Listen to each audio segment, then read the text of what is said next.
stand ready for my arrival, worm. I got a mustache. Like the Viltrumites.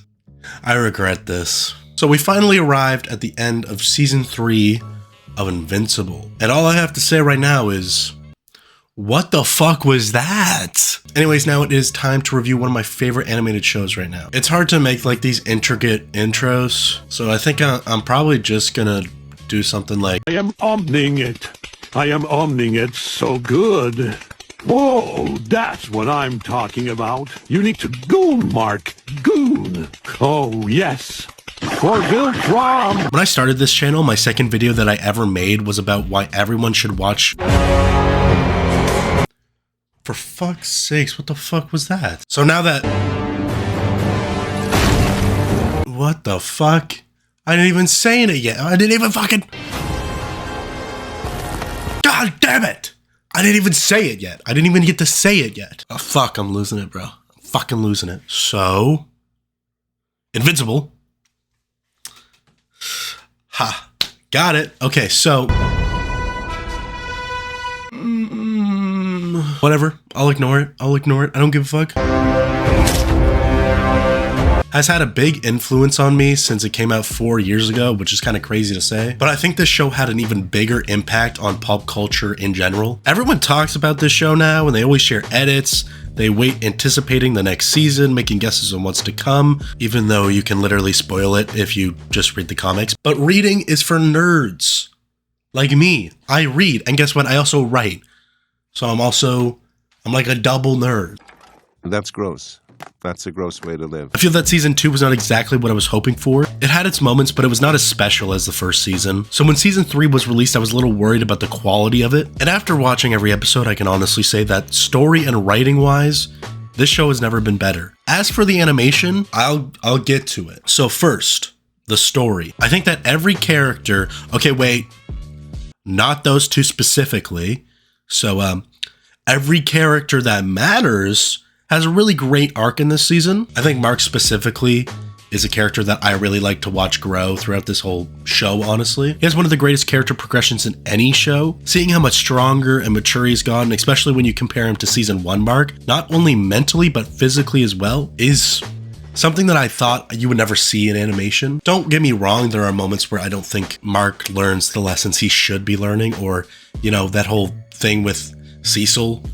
The whole fight with Cecil's kind of stupid. Other than that, I think it's pretty good. You can't say that Mark doesn't actually change by the end of the season. I mean, it makes sense because obviously he is the main character, so we spend the most time with him. So it's good that he gets the most character development. But I think going into the progression and how he gets to the point that he is at the end of the season is one of the best parts of the show. I think adding Oliver to the mix, giving Mark and his mom someone to look after and teach lessons to, adds a lot of fun and interesting conflict and story. Mark wants to set this example for his brother, but the reality is that sometimes heroes just gotta kill people because villains like the Viltrumites won't ever stop until they're dead. I also love the family dynamic of a woman raising 2 superhero boys with her new boyfriend, who is clearly terrified of this shit, but really cares so much for Debbie, which is a nice change for her character. Again, someone who changes, grows, and evolves as the series goes on. I mean, you don't really get better character writing than in Invincible. Eve becomes one of the most sweetest and amazing love interests that any superhero has had. Don't get me wrong, I think in the show specifically, that love is kind of, I think it's a little too rushed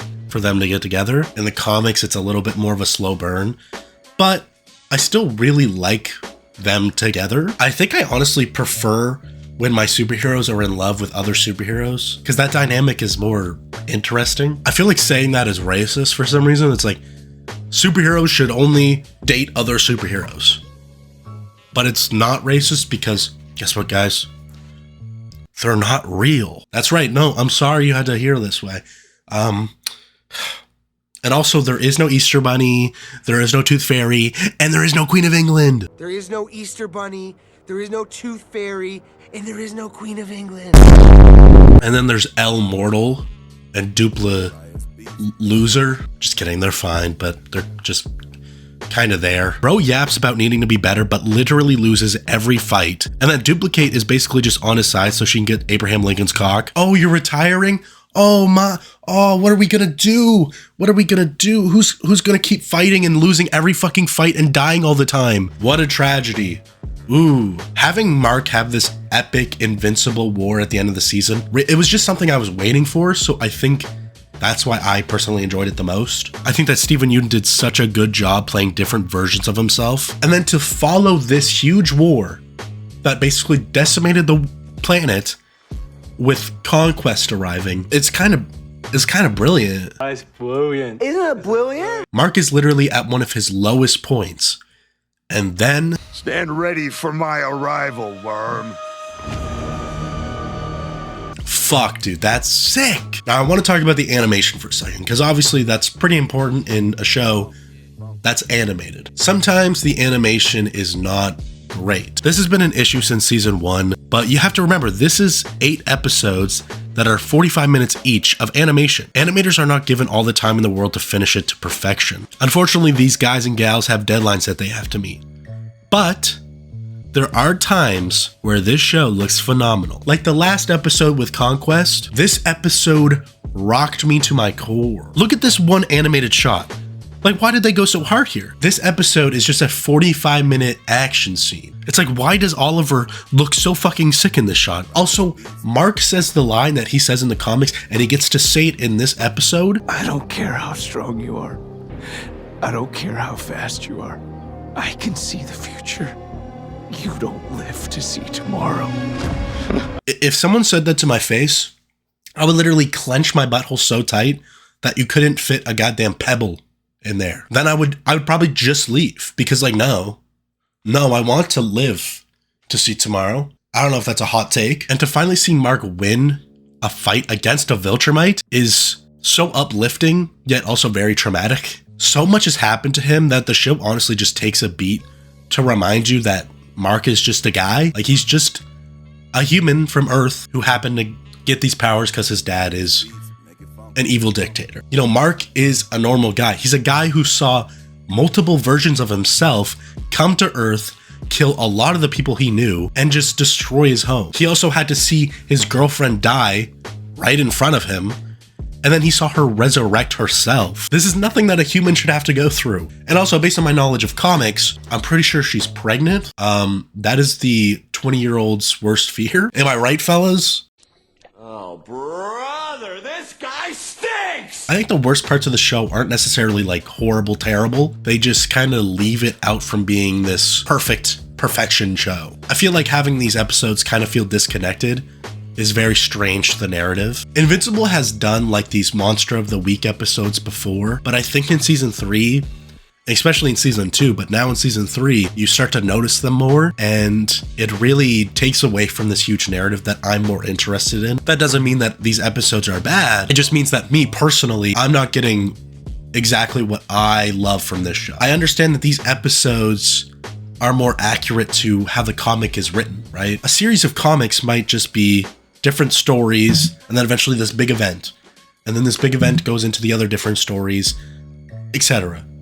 And I understand that that's how the show is trying to format itself, so I can appreciate that. I still feel that those disconnected Monster of the Week episodes are not exactly what I love from the show. But I think the way they fix this Monster of the Week problem is that they have a lot of lessons that characters have to learn in these episodes, and that continues on in the rest of the show. So they do serve a purpose. They do work sometimes. It's just that for me personally, I hate seeing these episodes and being like, where is Omni-Man? Where is Alan the Alien? Where are the Viltrumites? Aren't they supposed to be coming here? Where's the Invincible War? And eventually I did get those, but it's just frustrating that I had to wait because all of these other things are happening. It's not that big an issue. I feel like that's just a personal thing. I could go on for hours talking about this season and how great I think it is, but I just have to keep it quick and I have to shut it down. This show really feels like it brings together so many people just because it has such an intriguing narrative with such amazing characters. Everyone should go watch.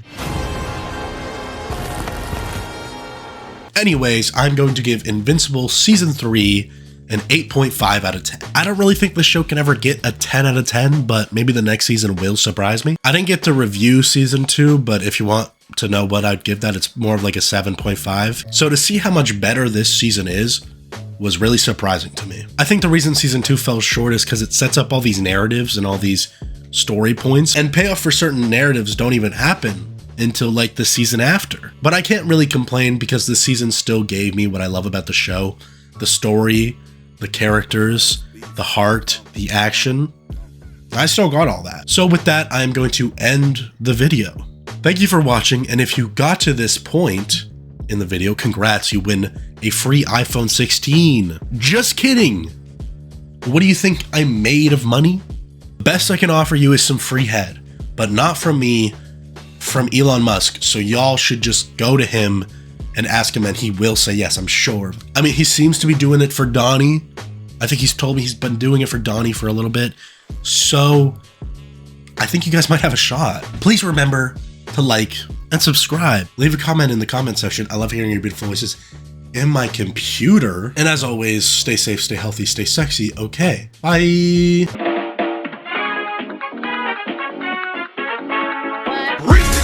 this fuck, eat 'em up, eat 'em up, eat 'em up, eat 'em up. Reach this fuck, eat 'em up, eat 'em up, eat 'em up, eat 'em up. I got Reese's puffs in my bowl. Nowadays on through control. I got Reese's puffs in my bowl. Just like that.